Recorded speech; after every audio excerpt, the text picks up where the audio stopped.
And ఇంకొక question Raghunandan గారు లేకపోతే చందు సాంబశివరావు గారు మీరు చెప్పండి. చందు సాంబశివరావు గారు మీరు చెప్పండి. ఇప్పుడు ఏదైనా ఒక స్పాట్ అనుకుంటారు, ఇప్పుడు సముద్ర జలాల్లో దిగుతుంది ఫ్లారిడాకి దగ్గరలో అని చెప్పేసి అని అంటున్నారు. వాళ్ళు అనుకున్న చోట కంటే దూరంగా ఎక్కడైనా దిగాల్సిన గత్యంతరం ఏమైనా పడుతుందా? ఎగ్జాక్ట్గా అనుకున్న ప్లేస్లోనే ల్యాండ్ అయ్యే అవకాశం ఎంతవరకు ఉంటుంది? అంటే ఇప్పుడు వాళ్ళు 2 గంటల 41 నిమిషాలకి రీఎంట్రీ అని 3 గంటల 30 నిమిషాలకి స్ప్లాష్ డౌన్ అవుతుందని చెప్పేసి ఏదైతే క్యాల్కులేట్ చేశారో ఈ మెట్రలాజికల్ డేటాని పరిగణలోకి తీసుకుని చేశారు సత్య గారు. అంటే ఇప్పుడున్న పరిస్థితుల్లో నెక్స్ట్ 24 అవర్స్ ఎక్స్పెక్టేషన్స్ ఏమైతే ఉన్నాయో దాని ప్రకారంగానే చేశారు. హవెవర్ ఒకవేళ నావిగేషన్ సిస్టమ్స్లో కానీ లేదా మీ ఇందాక శేషగిరిరావు గారు చెప్పినట్టుగా డాక్టర్ శేషగిరిరావు గారు చెప్పినట్టుగా ఏదన్నా మన కంట్రోల్ చేయలేని ఏదన్నా జరిగితే వీళ్ళు అనుకున్న స్పాట్ కంటే ఫ్యూ కిలోమీటర్స్ అటో ఇటో స్ప్లాష్ అవడానికి అవకాశం ఉంది. ఉదాహరణకి అపోలో టైంలో ఒక ఇన్సిడెంట్లో విత్ ఆస్ట్రోనాట్స్ వాళ్ళు అనుకున్న స్పాట్ కంటే 400 కిలోమీటర్స్ దూరంగా అది స్ప్లాష్ అయింది. ఓకే, అప్పుడు కూడా ఇలాంటి షేప్ ఉన్న మాడ్యూల్స్ వాడారు. ఈ మాడ్యూల్స్ ల్యాండ్ మీద ల్యాండ్ అయ్యే కాదు, ఎయిర్ క్రాఫ్ట్ లాగా ల్యాండ్ అయ్యే కాదు, అది షటిల్ ప్రోగ్రామ్. షటిల్ ప్రోగ్రాంలో చిన్న విమానం లాగా అంటే ఒక విమానం షేప్ని వాళ్ళు మిమిక్ చేస్తూ దానికి ల్యాండ్ అవ్వడానికి ల్యాండింగ్ గేర్స్ వీల్స్ అన్నీ ఉండే అనమాట. కానీ దీనికి అది లేదు.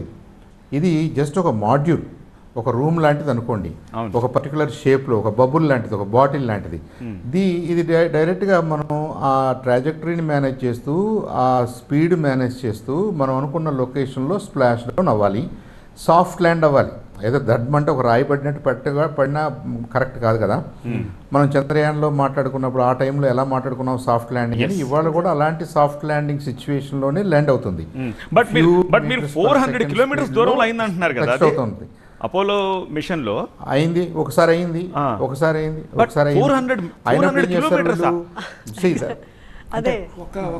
నో ప్రాబ్లం, దాని మీద మీరు వెంటనే నేవల్ ఎయిర్ క్రాఫ్ట్స్ ఉన్నాయి, నేవల్ హెలికాప్టర్స్ ఉన్నాయి, నేవల్ ఎయిర్ క్రాఫ్ట్స్ ఉన్నాయి. వీళ్ళు విత్ ఇన్ ఫ్యూ మినిట్స్లో దాన్ని రీచ్ కాగలరు, దాన్ని స్పాట్ చేయగలరు. ఓకే, అంటే అనుకున్న ప్లేస్ ఎక్కడ ల్యాండ్ అవుతుందండి ఉంటుందండి.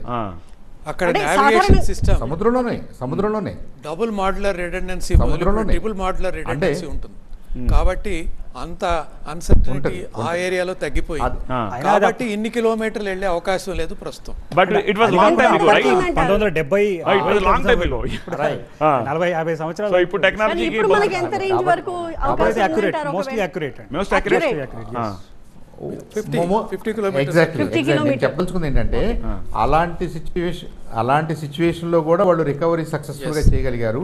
ఇప్పుడు ఏదైనా ఒక హాఫ్ కిలోమీటర్ అటు ఇటు అన్నారనుకోండి, definitely they can trace it and recovery with in minutes.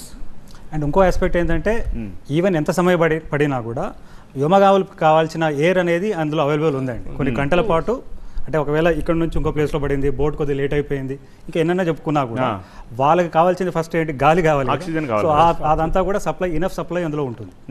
So కానీ ఇప్పుడు మనం వాటర్ ల్యాండింగ్ గురించి కదా మాట్లాడుకుంటున్నాం, స్పాష్ ల్యాండింగ్ గురించి. కానీ మీరు చెప్పినట్టుగా ఒకవేళ అన్ఎక్స్పెక్టెడ్ గా కొంచెం దూరంలో ల్యాండ్ అవ్వాల్సి వస్తే అక్కడ వాటర్ బాడీ కాకుండా ల్యాండ్ మీద ల్యాండ్ అవ్వాల్సిన సిచ్యువేషన్ లేదు, ఉంటుందా? అలాంటి సీన్ ఉంటుందా? అట్లాంటి అవకాశమే లేదు. Out of question. అంత అక్యురేట్ గా ఉంటుంది. జరిగే ఛాన్స్ లేదు. రకరకాల క్వశ్చన్స్ వస్తాయి కాబట్టి 2 కిలోమీటర్ల వేగంతో దిగే పొజిషన్కి వస్తాం కాబట్టి అది ఇంకా మైనస్ కాడికి వచ్చి దిగే అవకాశాలు ఉంటాయి. క్రాష్ ల్యాండ్ అయ్యే అవకాశమే లేదు, ఎందుకంటే ఆల్రెడీ మనం బోయింగ్ అయితే ల్యాండ్ మీద కావాల్సిందే కదా. అదే బోయింగ్ ని తయారు చేసింది ల్యాండ్ మీద దిగడానికి. క్రూ డ్రాగన్ కి ఉన్నది ఏంటంటే సముద్రంలో దిగేలాగా తయారు చేశారు దాని నిర్మాణం. సో 2 డిఫరెంట్ వెహికల్స్ 2 డిఫరెంట్ మెథడాలజీలో దిగాలి. సో ఇది సముద్రంలోనే పడాలనేది వ్యవహారం అండి. అది టార్గెట్ ఖచ్చితంగా రీచ్ అవుతుంది. అసలు మీరు కొంచెం కూడా అటు ఇటు వెళ్ళే ఛాన్స్ కూడా లేదంటున్నారు. అంటే not a small one wear land mass is near by. thousands of kilometers. Gulf of Mexico మీరు తీసుకుంటే ఆ ప్లేస్ లో మీరు చూసుకుంటే చుట్టూరా సముద్రమే ఉంది అంతే. బికాజ్ సముద్రంలో ల్యాండింగ్ కాబట్టి అసలు క్వశ్చనే రైజ్ అవ్వదు.